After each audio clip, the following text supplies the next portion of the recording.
Assalamualaikum warahmatullahi wabarakatuh. Alhamdulillahirrabbilalamin. Wassalatu wassalamu ala sayyidil mursalin wa ala alihi wa sahbihi ajmain, amma ba'du.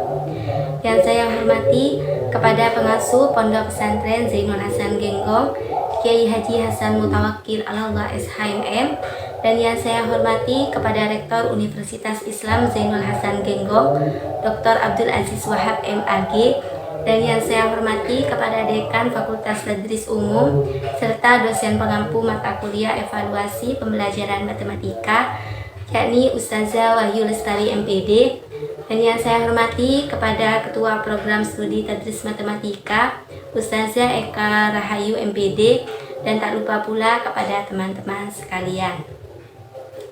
Baiklah, di sini saya akan menjelaskan tentang subjek dan sasaran evaluasi. Baik, yang pertama ada subjek dan sasaran evaluasi. A. Subjek evaluasi. Seseorang melakukan pekerjaan berupa penilaian disebut sebagai subjek evaluasi. Sedangkan pendapat lain mengatakan bahwa peserta didik yang berperan sebagai objek evaluasi serta peserta didik yang menjadi subjeknya. Berikut ini pembagian tugas yang ditetapkan. Yang pertama, subjek evaluasi pendidik dijalankan untuk mengevaluasi prestasi belajar atau pencapaian. Yang kedua, evaluasi untuk menggunakan skala. Maka subjeknya dapat bertanya kepada petugas yang telah dipilih. Harus dilakukan pelatihan evaluasi terlebih dahulu. Yang ketiga, ada evaluasi kepribadiannya dengan alat ukur yang terstandarisasi oleh ahli psikologi. Yang B, sasaran evaluasi. Sasaran evaluasi ialah semua hal yang difokuskan pada pusat pengamatan, dikarenakan penilaian bertujuan untuk mendapatkan informasi. Sedangkan tujuan penilaian yang pertama ada input. Ada 4 hal yang harus diperhatikan dalam input. Di antaranya yang pertama ada aspek kemampuan. Kemampuan ialah kecakapan ataupun kapasitas seseorang terhadap sesuatu yang bersifat keahlian untuk melakukan berbagai macam pekerjaan. Selanjutnya yang B ada aspek kepribadian, yaitu proses tingkah laku calon peserta, baik buruknya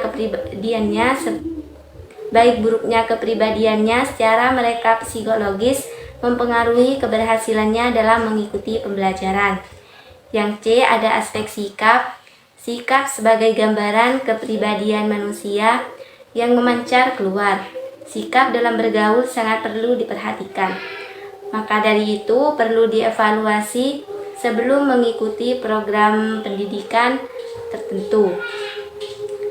Selanjutnya yang D ada aspek intelijensi, digunakan untuk melihat kemampuan siswa dalam menyelesaikan permasalahan. Menyelesaikan tes yang pakai adalah tes buatan Binet dan Simon yang dikenal dengan tes Binet-Simon. Selanjutnya yang kedua ada intelijensi spiritual, yaitu yang berhubungan dengan pembuktian bahwa Tuhan itu ada sebagai pencipta alam semesta. Transformasi sangat perlu dalam evaluasi demi tercapainya tujuan yang diharapkan. Sedangkan yang ketiga ada output, hasil pembelajaran yang dapat dibedakan menjadi kecakapan akademik, kecakapan personal, dan juga kecakapan sosial. Adapun tujuannya output di sini adalah mengidentifikasi capaian mereka setelah melewati kegiatan di sekolah. Itu saja yang dapat saya sampaikan. Apabila ada kesalahan, saya mohon maaf yang sebesar-besarnya. Wassalamualaikum warahmatullahi wabarakatuh.